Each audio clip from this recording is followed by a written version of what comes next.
തൃശൂർ ആസ്ഥാനമായി പ്രവർത്തിക്കുന്ന Highrich online Shopee എന്ന സ്ഥാപനം ഓൺലൈൻ വ്യാപാരത്തിന്റെ മറവിൽ മണി ചെയിനാണ് ചെയ്യുന്നത് എന്ന് കണ്ടെത്തിയതിനെ തുടർന്ന് കേരള ബഡ്സ് അതോറിറ്റി സ്ഥാപനത്തിന്റെയും ഡയറക്ടർമാരുടെയും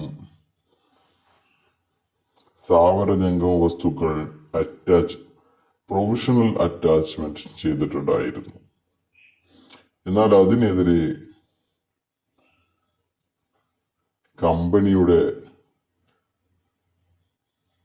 കേസ് ഇപ്പോൾ ഹൈക്കോടതിയിൽ വാദങ്ങൾ കേട്ടുകൊണ്ടിരിക്കുകയാണ്.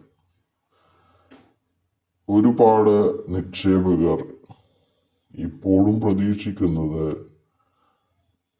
ഈ പ്രൊഫഷണൽ അറ്റാച്ച്മെന്റ് മാറിക്കഴിഞ്ഞാൽ ഇവരുടെ അപ്പീലിൽ വാദം ഇവർ ജയിച്ചു കഴിഞ്ഞാൽ അടുത്ത ദിവസം മുതൽ പൂളിംഗം വരും എന്നാണ്. എന്നാൽ അത് വെറും വിഡ്ഢിത്തരം മാത്രമാണ്. ബഡ്സ് അതോറിറ്റി അറ്റാച്ച് ചെയ്ത എല്ലാ അക്കൗണ്ടുകളും എൻഫോഴ്സ്മെന്റ് ഡയറക്ടറേറ്റ് അറ്റാച്ച് ചെയ്തിരിക്കുകയാണ്. ആ നടപടി അഡ്ജുഡിക്കേറ്റിംഗ് അതോറിറ്റി ശരിവെക്കുകയും കമ്പനിയുടെ വാദങ്ങൾ തള്ളിക്കൊണ്ട് ശരിവെക്കുകയും അതിനെതിരെ കമ്പനി അപ്പലറ്റ് അതോറിറ്റിയിൽ ഹർജി നൽകുകയാണ് ഉള്ളത്. അതിന്മേലുള്ള വാദം 2-3 മാസങ്ങൾക്കപ്പുറം നടക്കാനിരിക്കുകയാണ്. എന്താണ് ബഡ്സിലെ അപ്പീൽ എന്ന് നാം ആദ്യം മനസ്സിലാക്കണം. ബഡ്സ് കേസിന് ആധാരമായിട്ടുള്ള നിക്ഷേപകർക്ക് പണം നൽകാനുള്ള ആദ്യപടിയാണ് പ്രൊഫഷണൽ അറ്റാച്ച്മെന്റും അത് കോടതി പരിശോധിച്ച്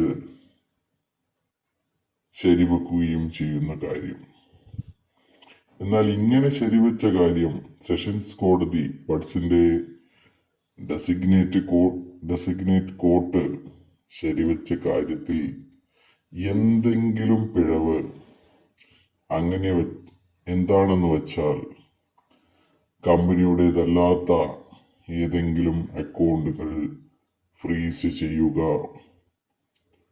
ഡയറക്ടർമാരെ അല്ലെങ്കിൽ കമ്പനിയെ അറിയിക്കാതെ ഫ്രീസ് ചെയ്യുക തുടങ്ങിയ നടപടിക്രമങ്ങളിൽ എന്തെങ്കിലും വീഴ്ചയുണ്ടെങ്കിൽ മാത്രമേ ഹൈക്കോടതി അതിൽ ഇടപെടേണ്ട ആവശ്യമുള്ളൂ എന്ന് നമ്മളെല്ലാവരും മനസ്സിലാക്കണം. ഇവിടെ കമ്പനിയുടെ ഡയറക്ടർമാരുടെയും അക്കൗണ്ടുകൾ മാത്രമാണ് ഫ്രീസ് ചെയ്ത് വച്ചിരിക്കുന്നത്. അതുപോലെ തന്നെ മാസങ്ങൾ നീണ്ട വാദപ്രതിവാദങ്ങൾക്ക് ശേഷമാണ് ഈ അക്കൗണ്ടുകളെല്ലാം ഫ്രീസ് ചെയ്ത നടപടി സെഷൻസ് കോടതി ശരിവച്ചിട്ടുള്ളത്. അതിനാൽ ഇവിടെ കമ്പനിയെ അറിയിക്കാതെ, അറ്റാച്ച് ചെയ്ത വ്യക്തികളെ അറിയിക്കാതെ അവരുടെ അക്കൗണ്ടുകൾ ഫ്രീസ് ചെയ്തു എന്നുള്ള കാര്യം നിലനിൽക്കുന്നില്ല.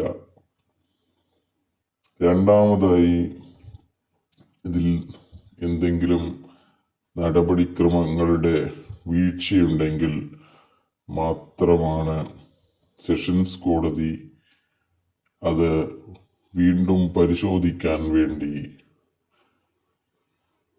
ഹൈക്കോടതിക്ക് ഉത്തരവിടാൻ സാധിക്കുകയുള്ളൂ.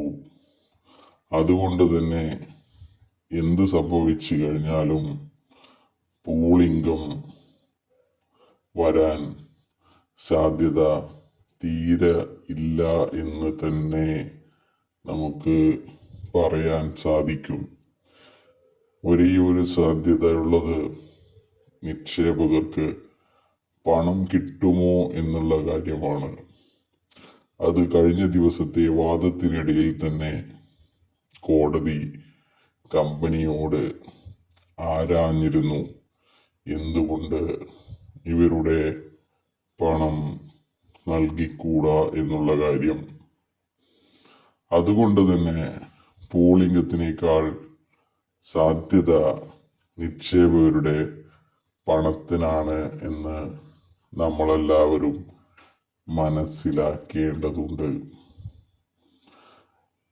ഒരു ഇതുപോലെയുള്ള സാമ്പത്തിക തട്ടിപ്പ് കേസിൽ പ്രധാനമായിരിക്കുന്നത് ജാമ്യമില്ലാ വകുപ്പ് പ്രകാരം എടുത്തിരിക്കുന്ന ക്രിമിനൽ കേസാണ്.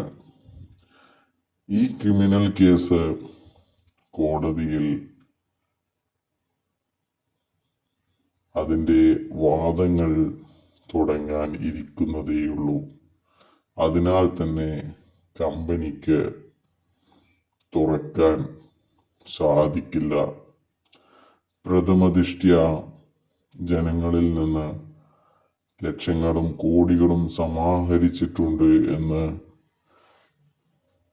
കോടതിക്ക് ബോധ്യപ്പെട്ടിട്ടുള്ള ഒരു കാര്യമാണ്. അതുകൊണ്ട് തന്നെ കമ്പനി തുറക്കുക എന്നുള്ളത് അസാധ്യമായിരിക്കുന്ന ഒരു കാര്യം കൂടിയാണ്. ഇതിൻ്റെ ക്രിമിനൽ പാർട്ട് കോടതിയിലെത്തിക്കഴിഞ്ഞാൽ ഒരുപക്ഷെ വർഷങ്ങൾ നീണ്ടു നിൽക്കുന്ന വാദങ്ങൾ നടന്നേക്കാം. അതിനുശേഷമായിരിക്കും കുറ്റം ചെയ്തിട്ടുണ്ടെങ്കിൽ അവർക്കുള്ള ജയിൽ ശിക്ഷയും പിഴ ശിക്ഷയും ഒക്കെ വിധിക്കുന്നത്. എന്നാൽ അതിനിടയിൽ തന്നെ നിക്ഷേപകർക്ക് പണം ലഭിക്കാനുള്ള സാധ്യതയും ഉണ്ട് എന്നുള്ളതാണ് ബഡ്സ് ആക്ടിൻ്റെ പ്രത്യേകത. അതുകൊണ്ട് തന്നെ നാളെ നടക്കാൻ പോകുന്ന ബഡ്സ് കേസ് ഒരു സാധാരണ നടപടിക്രമങ്ങൾ മാത്രമാണ്. നിലവിൽ 70-ലധികം FIR-കൾ ഈ കമ്പനിക്കെതിരെ അതിൻ്റെ നിക്ഷേപകർ ഫയൽ ചെയ്ത് കഴിഞ്ഞിട്ടുണ്ട്. അതിൽ പകുതിയും ബഡ്സ് ആക്ട് പ്രകാരം ആണ് കേസ് രജിസ്റ്റർ ചെയ്തിട്ടുള്ളത്. നിലവിലുള്ള കേസിന് എന്തെങ്കിലും സംഭവിച്ചാൽ മറ്റ് ബഡ്സ് കേസ് എടുത്ത് വീണ്ടും പ്രൊവിഷണൽ അറ്റാച്ച്മെന്റ് ചെയ്യാൻ ബഡ്സ് അതോറിറ്റിക്ക് സാധിക്കും എന്നുള്ളതാണ് മനസ്സിലാക്കേണ്ടത്. അതുകൊണ്ട് തന്നെ നിക്ഷേപകർക്ക് സംരക്ഷണം നൽകുക എന്നുള്ള കാര്യമായിരിക്കും ബഡ്സ് അതോറിറ്റി ശ്രദ്ധിക്കുക എന്ന് നിക്ഷേപകരായിരിക്കുന്ന ഓരോരാളും പ്രത്യേകം ശ്രദ്ധിക്കേണ്ടതുണ്ട്.